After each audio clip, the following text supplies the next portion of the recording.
पूरी फैमिली अच्छी होगी, अपना और अपनों का ख्याल रख रही होगी। कुछ साल पहले की बात है जब रूस ने यूक्रेन पर हमला किया था, और आप सबको याद होगा कि पूरी दुनिया में यही कहा जा रहा था कि बस 2-3 दिन की बात है और यूक्रेन बुरी तरह हार जाएगा और रूस मनमर्जी करेगा यूक्रेन के साथ। लेकिन आज 2 से 3 साल तो शायद हो गए। यूक्रेन एक छोटा सा देश और दुनिया का एक पावरफुल देश रूस, व्लादिमीर पुतिन का देश, अब भी जंग जारी है। न यूक्रेन ने हार मानी और न ही वो हारा है, बल्कि अब भी लड़ रहा है। 28 फरवरी को जब अमेरिका और इजराइल ने मिलकर ईरान पर हमला किया था, उसके बाद डोनाल्ड ट्रंप का एक बयान आया था। 2 से 4 दिन कहानी खत्म, और फिर ईरान का वो हश्र होगा कि ईरान बातचीत के टेबल पर आएगा, वहाँ पे उनकी मर्जी की सरकार होगी और सब कुछ ठीक हो जाएगा। 2-4 दिन बीते, फिर ट्रंप का आया बयान कि हमने ईरान के जितने भी ठिकाने, जितनी भी अहम सैन्य ठिकाने थे या बाकी चीज़ें थीं, सबको बर्बाद कर दिया। बल्कि यहाँ तक उनका बयान था कि अब ईरान पर हमला करने के लिए कुछ बचा नहीं है, मतलब बस जंग खत्म। फिर उसके बाद डोनाल्ड ट्रंप का बयान आता है कि जितनी हमें उम्मीद थी उससे कहीं ज़्यादा ताकत के साथ ईरान लड़ रहा है। फिर उन्हीं की टीम का एक बयान आया कि हम जो मिसाइल को मार गिराने वाली चीज़ें बनाते हैं वो महीने में शायद 7 बनाते हैं, और ईरान एक ही महीने में 20-25 मिसाइल बना देता है। फिर डोनाल्ड ट्रंप का बयान आया कि ईरान के पास इतने मिसाइल हैं जिसके बारे में हमें अंदाज़ा नहीं था, हमें गलत जानकारी मिली थी। उसके बाद एक और बयान आता है, और ये बयान पूरी दुनिया को चौंका देते। डोनाल्ड ट्रंप नाटो के अपने दोस्त देशों से कहते हैं कि आप आओ और हॉर्मुज स्ट्रेट, जहाँ से दुनिया भर के देशों में 20% कच्चा तेल उस रास्ते से होकर गुजरता है, जिस रास्ते से सऊदी अरब और मिडिल ईस्ट के ज़्यादातर देश, जिसमें कुवैत, कतर, इराक, बहरीन, इन सभी के तेल और गैस वहीं से जाते हैं, उसी रास्ते से। उस रास्ते पर ईरान डंडा लेकर खड़ा हो गया, कह रहा हम किसी के जहाज़ को गुजरने नहीं देंगे। ट्रंप साहब को लगा कि ये तो बड़ा मुश्किल है, उनकी वजह से पूरी दुनिया में तेल में आग लग गई है, महंगाई बढ़ रही है। अब उन्हीं के जो साथी दोस्त थे, अब वो ट्रंप को टेढ़ी नज़रों से देखने लगे कि जंग तुम लड़ रहे हो, हमारा कोई लेना देना नहीं, और तुम्हारी वजह से हमारे देश में आफत आ गई है, तेल और गैस की किल्लत हो गई, जिसकी वजह से ज़रूरी चीज़ों के दाम बढ़ रहे हैं। वही ट्रंप, अमेरिका जो अपने आप को सुपर पावर मानता है, अमेरिका जिसके पास ये दावा किया जाता है कि दुनिया की सबसे ताकतवर नेवी है, ये सब कुछ होने के बावजूद वही ट्रंप अपने नाटो देश से एक अपील करते हैं कि हॉर्मुज का रास्ता साफ कराने के लिए और उस पर कब्जा करने के लिए आप लोग अपने अपने जंगी जहाज भेजो। ये पहली बार था जब अमेरिकी राष्ट्रपति इस तरीके से नाटो देश के आगे गुजारिश कर रहे हैं और साथ में धमकी भी दे रहे हैं, नहीं करोगे तो फिर नाटो का जो हश्र होगा तुम लोग सोच नहीं सकते। लेकिन हर दोस्त ने उनके इस अपील के बावजूद साफ मना कर दिया, बोला भैया ये जंग तुमने शुरू किया, तुम ही निपटो, हम क्यों पड़े इस पचड़े में, हम वहाँ पर अपने महंगे कीमती जहाज़ भेजें, अपने लोगों को भेजें, उनका नुकसान क्यों कराएं, जंग तुमने शुरू की, तुम देखो। 1949 में जब सेकेंड वर्ल्ड वॉर ख़त्म हुआ, दूसरा विश्व युद्ध, तब अमेरिका ने यूरोपियन देशों के साथ मिलकर कई देशों, उस वक्त जब ये बना था तब 12 ऐसे देश थे, सारे यूरोप के ही देश थे, एक अमेरिका को छोड़कर। तो ये हुआ कि हम अपनी एक जॉइंट फोर्स बनाते हैं, एक जॉइंट आर्मी, और अगर कोई देश हमला करता है तो ये 12 के 12 देश जो इसके मेंबर होंगे, ये उन देश पर हमला माना जाएगा। तो नॉर्थ अटलांटिक ट्रीटी ऑर्गेनाइजेशन यानी कि नाटो, NATO, 12 देशों का एक जॉइंट मिलिट्री ग्रुप बना 1949 में। फिर धीरे धीरे वक्त बीता और इस वक्त 32 मेंबर हैं नाटो के, और इन 32 में से एक अमेरिका और दूसरा कनाडा को छोड़ दें तो बाकी के 30 यूरोपियन कंट्री हैं, जिनमें फ्रांस से लेके, इटली से लेकर, ब्रिटेन से लेकर सभी हैं, जर्मनी सभी हैं। तो अब अमेरिका एक तरफ और कायदे से 31 जो देश हैं नाटो, जिनका बनाने का मंत्र ही यही था कि अगर किसी एक देश पर हमला होता तो सभी देश एक साथ मिलकर उस पर चढ़ाई कर देंगे। लेकिन अमेरिका ईरान पर चढ़ाई करता है, और अब हॉर्मुज़ के रास्ते को खुलवाने के लिए अपने उन्हीं नाटो मित्र देशों से अपील करता है, और जवाब में नाटो देश क्या कहते हैं कि भाई हम इस झंझट में क्यों फंसे, हम चाहते हैं कि बातचीत से मसले का हल हो, जंग तुमने शुरू की है, तुम देखो हम अपने लोगों की जान क्यों खतरे में डालें, हम अपने जहाज़ क्यों भेजें। सबने मना कर दिया लाइन से। ट्रम्प साहब को गुस्सा आया, उन्होंने ब्रिटेन से लेकर बाकी देशों को भी धमकियां देनी शुरू कर दी। ये भी कहा कि इन देशों में हमारी इतनी आर्मी है, हम चाहें तो कुछ भी कर सकते हैं। लेकिन सभी देश ट्रम्प से अलग हो गए। ट्रम्प ने फिर ये कहा था कि ये जंग हमारे लिए एक खेल है, कभी भी ख़त्म कर देंगे। लेकिन वही ट्रम्प 17 दिनों की जंग के बाद न सिर्फ अकेले पड़ गए, बल्कि पहली बार उन्हें लगा कि शायद ईरान पर हमला करके उन्होंने गलती की है, क्योंकि जंग जारी है। करीब 20 अमेरिकी सैनिकों के मरने की खबर है, 400 से ज़्यादा घायल हैं। हालांकि अमेरिका का ये स्टेटमेंट है कि उनमें से बहुत सारे वापस ड्यूटी पर लौट आए। अमेरिका में अगर एक सैनिक की भी मौत होती है तो अमेरिकी जनता सरकार के ख़िलाफ़ बहुत गुस्सा पर हो जाती है। और ये जंग तो वैसे ही अमेरिका ने अपनी जनता पर भी थोप दी बिना मतलब के, इजराइल के बहकावे में आकर। अब नतीजा ये है कि 17 दिन हो गए, 2-4 दिन का खेल अब लंबा कीजिए।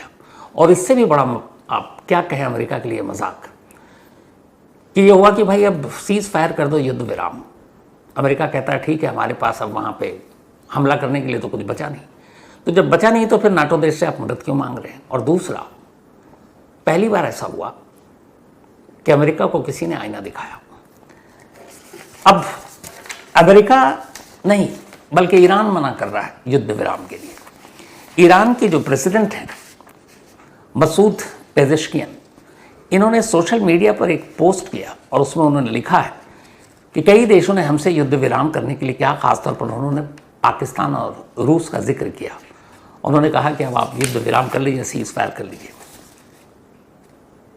ईरान का कहना है कि जंग हमने शुरू नहीं की है, जंग हम पर थोपी गई, हम तो लड़ रहे हैं, अपना बचाव कर रहे हैं, अपना डिफेंड कर रहे हैं, और ये सच है।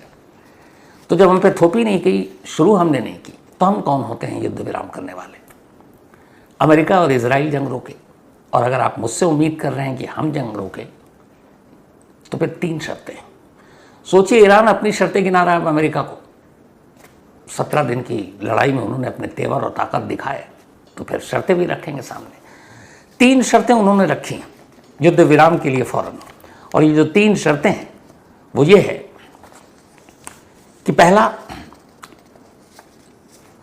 ईरान चाहता है कि इजराइल और अमेरिका पूरी तरीके से जो ईरान के न्यूक्लियर प्रोग्राम चल रहे हैं उसको कानूनी मान्यता दे, उसमें टांग ना अड़ाए। दूसरा, जो इन दोनों ने ईरान पर हमला किया 28 फरवरी से लेकर अब तक जो बमबारी की है, उसमें जितना नुकसान हुआ उसका मुआवजा दें। और तीसरा, इस बात की गारंटी दें कि दोबारा ईरान पर अमेरिका या इजराइल हमला नहीं करेंगे। और ये इंटरनेशनल गारंटी चाहिए।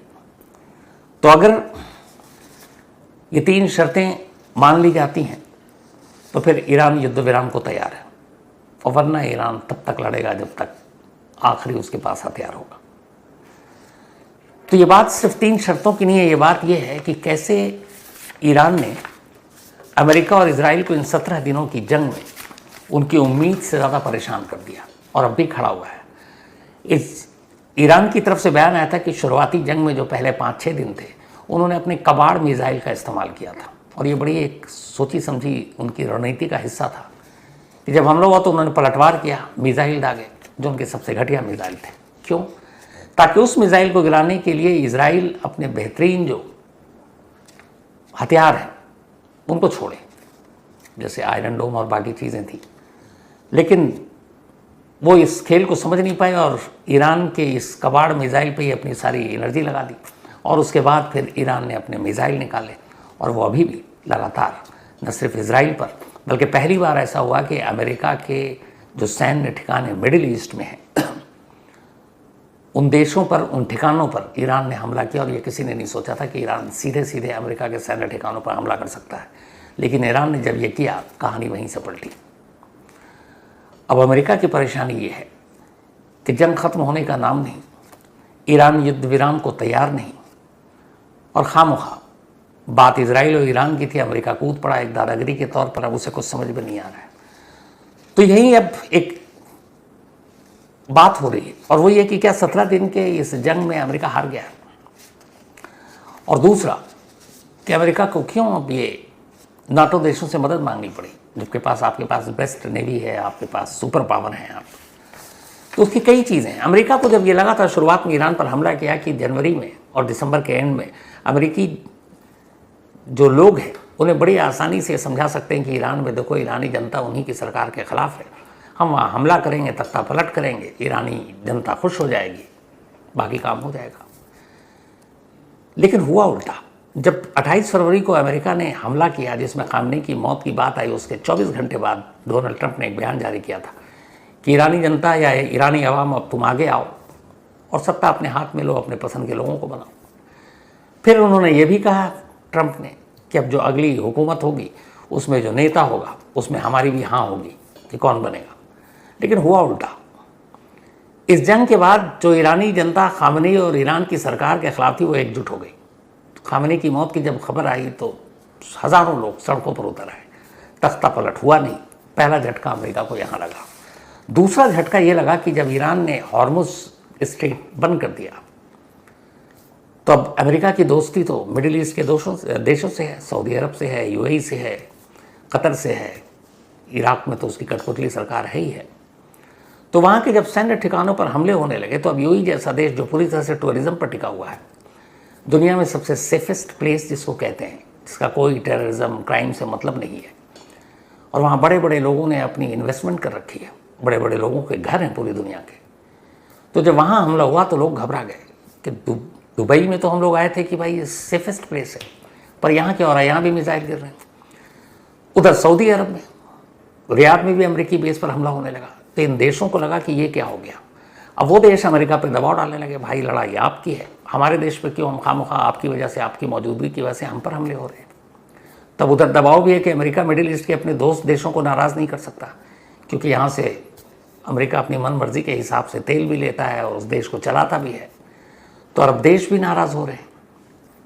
हॉर्मुज के बंद होने से इन देशों, जो पूरे अरब देश हैं, इनकी पूरी जो ज़िंदगी टिकी है वो तेल और गैस पे ही है। वही बेच कर ये लोग अपनी शाही ज़िंदगी जीते हैं। और वो तेल निकाल कर जो ले जाने का दुनिया का बाज़ार है वो वही रास्ता है जो ईरान की दहलीज पर है, यानी हॉर्मुज स्ट्रेट। तो अब इसी एक रास्ते से जब दुनिया भर के बाज़ार में वो तेल और गैस जा रहा है और उस रास्ते को ईरान ने बंद कर दिया, तो लोगों ने अपने उत्पादन बंद कर दिए, क्योंकि निकाल तो लें तेल गैस, भेजें कैसे दूसरे देशों को। 70% तक कटौती कर दी उन्होंने प्रोडक्शन में। अब इस कटौती का मतलब है कि उनकी आर्थिक हालत भी हर गुजरते दिन के साथ कम होती जाएगी, गिरती जाएगी। अब वो अलग उधर दबाव डाल रहे हैं अमेरिका पर कि आपके जंग की वजह से हमारा तो बिजनेस ठप हो रहा है, तो हम क्या करें। तीसरा, अब इस जंग के चक्कर में और हॉर्मुज के चक्कर में पूरी दुनिया के बाकी देशों में तेल और गैस की कमी भी हो रही है, दाम जो है आसमान पर है।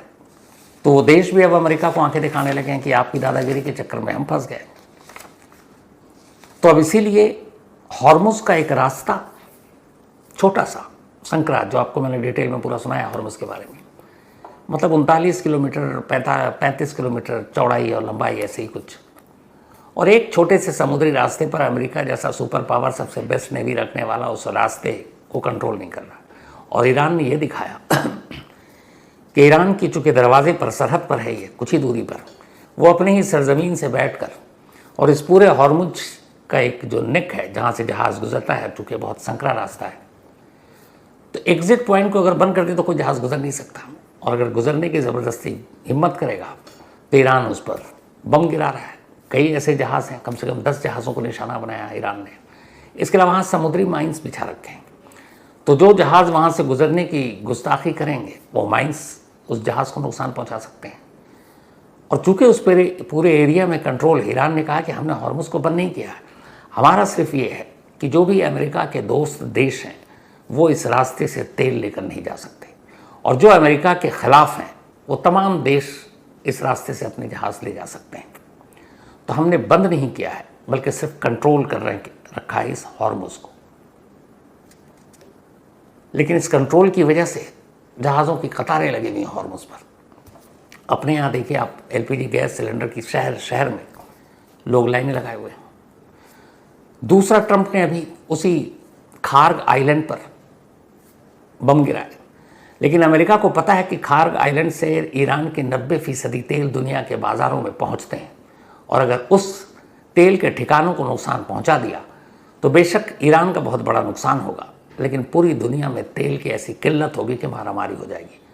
और ईरान ने धमकी दी है कि मैं अगर यही सब रहा तो फिर आप तेल $200 बैरल के हिसाब से खरीदेंगे, और $200 बैरल के हिसाब से चला गया, जो अभी 70-80 अगर डॉलर की बात करें तो आप अंदाज़ा लगाइए कि हर देश में लीटर के हिसाब से तेल की कीमत क्या होगी और फिर महंगाई क्या होगी, क्योंकि उसी पेट्रोल डीजल से माल की ढुलाई होती है, जो फसलें हैं, फल हैं, हमारे खाने पीने की चीज़ें हैं, वो सब उसी से पहुंचती है, तो महंगाई कहाँ जाएगी।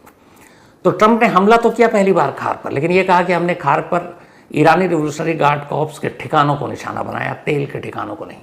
और ये सच है, तेल के ठिकानों को कुछ नुकसान नहीं, क्योंकि वहाँ अभी भी जो रिपोर्ट आई है ईरान तेल की सप्लाई कर रहा है। इसकी वजह ट्रंप का ये डर था कि अगर खार्ग के तेल के डिपो को नुकसान पहुँचा दिया तो फिर जो अभी भी थोड़े बहुत देश कह रहे हैं कि हाँ ट्रंप साहब हम आपके साथ हैं, वो भी पीठ दिखा देंगे, क्योंकि कोई भी देश अपने यहाँ महंगाई और तेल की किल्लत बर्दाश्त नहीं कर सकता, जनता खिलाफ हो जाएगी। तो इसलिए यहाँ पर भी मजबूरी थी ट्रंप की कि वो खार्ग को बर्बाद नहीं कर सकते थे। अब जितने भी देश हैं, इन सारे देशों के साथ भी आप हॉर्मुज में ऑपरेशन नहीं कर सकते थे, इसलिए भी बाकी के नाटो के देशों ने इनकार कर दिया, क्योंकि फिर जॉइंट ऑपरेशन में आपस में एक दूसरे की तालमेल बहुत ज़रूरी है। हर एक की अपनी ट्रेनिंग है, अपनी तरह का उनके पास वेपन है, और सबसे बड़ा ख़तरा ये है कि जहाज़ ले तो जाएँ हॉर्मुज के पास, बहुत छोटी सी जगह, कंट्रोल कैसे कर सकते हैं, क्योंकि जगह जगह समुद्री माइंस बिछे हुए हैं, और उस माइन से बच गए तो फिर दहाने पर उसके दरवाजे पर खड़ा है ईरान। तो दोनों तरफ से खतरा है, और यही वजह है कि ये जंग शुरू हुई थी खामनी के तख्ता पलट के लिए। खामनी अब इस दुनिया में है नहीं, क्योंकि इजराइल की बमबारी में पहले दिन उनकी मौत हो गई, लेकिन न ईरानी जनता खिलाफ हुई सरकार के, न वहाँ तख्ता पलट हुआ अभी तक, बल्कि खामनी के बेटे को अगला सुप्रीम लीडर भी चुन लिया गया।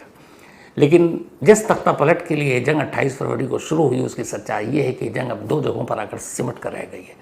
एक है हॉर्मुज और दूसरा है खार्ग आइलैंड, जिस पर ट्रंप साहब कब्जा करना चाहते हैं। आज ही दिन भर एक बड़ी खबर चल रही है, अब इसके बारे में क्या कहें। ट्रंप साहब ने अभी ईरान से निपटे नहीं और कह रहे हैं कि हम क्यूबा जो है उसकी इकोनॉमी ठीक नहीं है, वहाँ तेल भी नहीं है, वहाँ की सरकार भी निकम्मी है, तो हम चाहते हैं कि मैं पहला प्रेसिडेंट बनूँ अमेरिका का जो क्यूबा पर कब्जा कर ले, और मैं इसके बारे में गहराई से सोच रहा हूँ। तो मतलब आप ये देखिए कि कहाँ वेनेजुएला से शुरू हुआ, फिर क्यूबा, अभी ईरान पर है, और भी कई देश हैं। मतलब डोनाल्ड ट्रंप ने दुनिया के देशों को देश नहीं, बल्कि ऐसा है जैसे कोई खाने पीने की चीज़ हो या कपड़ा हो या कोई कीमती सामान हो कि बस मुझे पसंद आ गया और मैं ले जाऊँगा।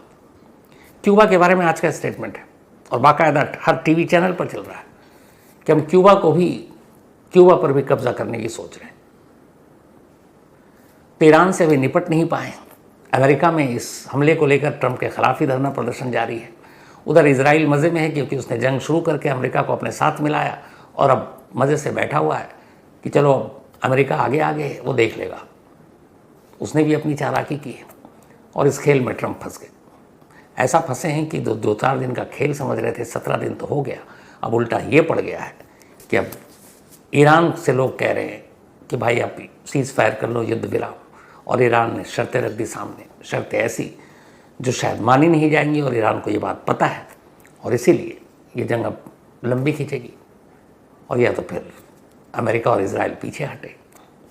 तो कुल मिलाकर जंग तो 3 देश के बीच में है, लेकिन ट्रंप साहब ने पूरी दुनिया में इस जंग को घसीट दिया, क्योंकि ख़ासतौर पर ईरान के भी बारे में भी यही कह सकते हैं कि ईरान ने जिस चालाकी से हॉर्मुज के रास्ते को बंद किया, पूरी दुनिया के तमाम देश एक तरह से जाने अनजाने इस जंग का हिस्सा बन गए। अब वो अपने अपने देश में जूझ रहे हैं तेल, पेट्रोल, गैस को लेकर, और लोग, अगर ये किल्लत बढ़ती है तो जनता क्या करेगी?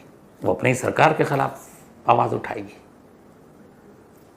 तो एक शक्तिशाली देश की भूख कब्जे की, या दूसरे देशों में घुसपैठ या दादागिरी की, किस तरह से पूरी दुनिया को परेशान कर सकती है, बेस्ट एग्जाम्पल है ईरान पर अमेरिका का यह हमला। तो आज की कहानी में फ़िलहाल इतना ही। अब आपसे मुलाकात होगी कल रात 9 बजे किसी नई कहानी के साथ। तब तक अपना और अपनों का ख्याल रखिएगा। Thank you very much.